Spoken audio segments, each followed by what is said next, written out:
piece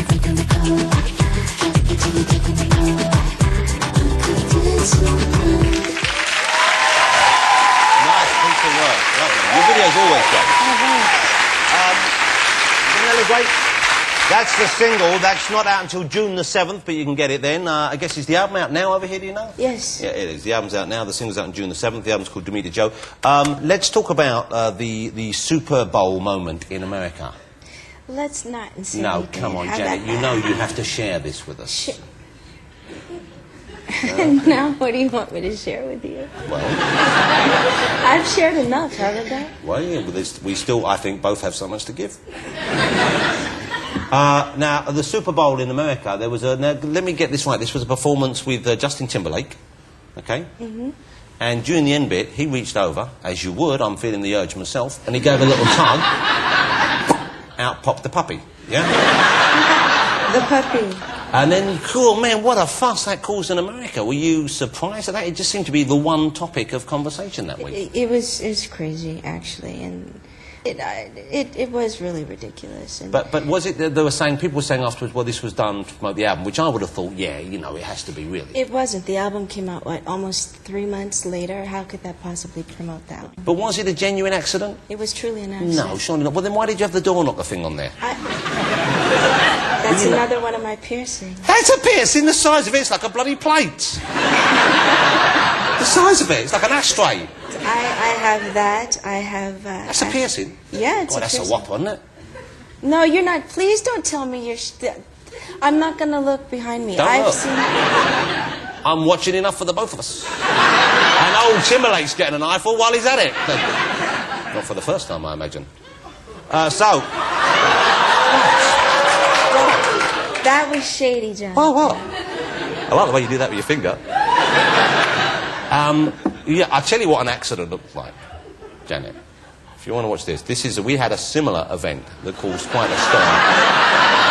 Yeah, have a look. Look. See, now that's an accident. I heard about that. Yeah. Yeah, Well, I actually heard about that. it caused ripples around the world. At least I think it was ripples. That was the headline. We've got to talk about your brother, okay? Which one? Not Tito. Even though anyone nicknamed after a Yugoslavian dictator is great in my book, because that's not his real name, Tito. That's his nickname. That's his nickname. His real name is Tariana. Yeah, because no, talk about Michael, can we? Because one thing I've very much admired about you is that you have resolutely, and perhaps more publicly than any other member of your family, stuck by Michael through all these many public difficulties. Well, my family, they don't do very many interviews, and I think I do the most out of everyone in my family, so... But you've really gone out there for them. I remember there was one thing where you wore a T-shirt that expressed the kind of... Do you remember that T-shirt? What was it? It said on it, I'm a pervert too, or something. No, you I know? just said pervert too. Pervert too, right. Which That was just honestly, yeah, that was the it's just name a of joke. a company. But it's a cool thing for you to do, because obviously you're aware of the repercussions when people see that. It's like, I know you're not saying he's a pervert, but you're saying, look, you're calling names, and this is a name, and I'm wearing it, and I'm with him, and we're united. Well, I think the most the public has seen me truly stick by my brothers when we did the video Scream, and that's really what it was about. People constantly, you know, messing with him, and me being his little sister and having his back the way a family should. He's obviously, clearly, a fabulously talented person. I mean, I've seen him live. I don't know if you've ever seen him live. He's great. Dynamite. Okay? Yeah, But clearly, he's lots of the really things, and I would interpret this, you know, the constant surgery that seems to be going on, the changing his skin colour, that kind of stuff. I that don't seems to like be... when people say that, the changing of the skin color. Well, no, because he truly has, he has a vitiligo, and it's actually in my family. Okay. He's not the only person in my family who actually has it. I didn't realise that other people in your family had that. Yeah. Okay. But he seemed to me like he's a man who needs help. I'll be honest with you. There seem to be signs there that you would have to be pretty far removed from reality yourself not to see those signs here, that here's a human being who needs help. You know, I wish he would allow people to really get to know him the way that his family knows him. So you think it's that, the distance that he puts up, because he's the one who prevents that happening, of course. Well, of course. I mean, if he chose to do interviews, he could, but he really doesn't do very many, and he is the warmest, most down-to-earth person, the silliest person, loves to have a great deal of fun, and he's just like, truly like everyone else, and I think it's more of the media that has made him out to be something that he really isn't. Well, they do. I mean, I don't know what's going on there. I probably never will. But certainly, there does seem to be sometimes a case to be made for people. It looks like they're persecuting other people. Janet is on the show this evening. Janet made absolutely no demands to come on the show. Okay, we had no request from her record company, from anyone involved in Janet Jackson to come on the show. And in the Daily Mirror yesterday, a big thing in the paper saying, Diva Janet demands black roses, a limo and bubbly for being on this show. Are you kidding? And I was kind of amazed that, you know, how simple is it to make, especially a newspaper, which is, as tabloids go, not a particularly bad one. And so there must be stuff like that going on in your life, and obviously stuff which perhaps more specifically affects Michael that goes on all the time. It goes on all the time with entertainers, and the majority of the things that people actually read, they're not true. But it sells papers, so that's why they do it. And how is he at the moment, in terms of what's all going on at the moment? How is his emotional health? How is his kind of... Because we read that he's bankrupt, we read, you know... My brother's great. He truly is. He's doing very, very well. Okay. He really is. All right.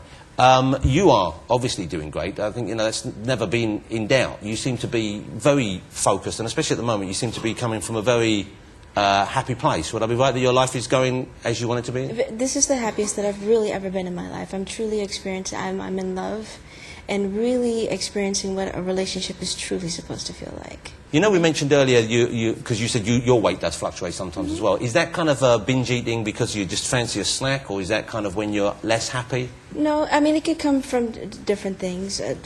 Believe it or not, from a lack of eating, not eating very much, your body goes into starvation mode. Because I occasionally have a little binge, I'll be honest with you. I know it's hard to believe.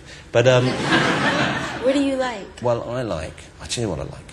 I think women go for savouries more than sweet things when they binge. What is savoury? Like crisps, like potato chips you would have, and dips, crumpets. What's a crumpet? It's like a pikelet. You know what a pikelet is? Pikelet? A pikelet is like a thin crumpet. Wait a minute, a pikelet? A pikelet. You never had a pikelet? You think you've lived, you haven't lived. Do you like Marmite? What?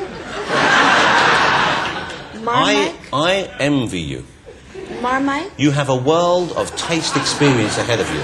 No, truly, there are a lot of things that I've never tried. Even my You've led a friends sheltered life. get freaked out. Next time you come over, I'm going to ask you, Cecily, and I know you like to do the big numbers there, I'm going to ask you, would you come and sing on the show for us? Sure. Would you really? Yeah. In return, as many pikelets as you can carry home. I'll do that if you get a piercing. But I have to choose where you get it. You're thinking about the old... I didn't say that. Well, if I come on and sing and you give me the pikelet or whatever that's called... I can't help but think you're getting the better end of the deal here, because...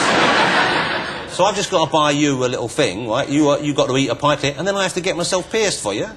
I'm coming on the show to sing, too. Well, that would be great. I know, I'd like that, but... You're married, right? I'm married, but she... Your wife is going to love it. I'll be honest with you. I'm not so worried about her. I'm worried about the 30 seconds when the needle goes through the end of the bell. You'll be fine. What do you mean I'll be fine? You'll bleed a little bit when you use Don't do that. I'll faint. Last time I gave blood, I fainted. You'll be fine. I know I look robust, but I'm not. I'm quite fragile. Where do you want me to get pierced?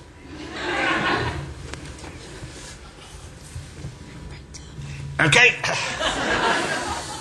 Have to find a bigger though, won't we? You're shady. No. That's why Ladies and gentlemen, the lovely Janet Jackson. Thank you so much. Thank you. That was a pleasure. Thank you so much.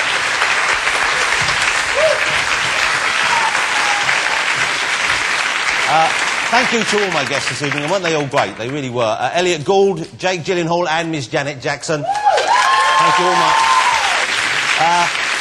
Next week I'll be joined by Shakespearean actor...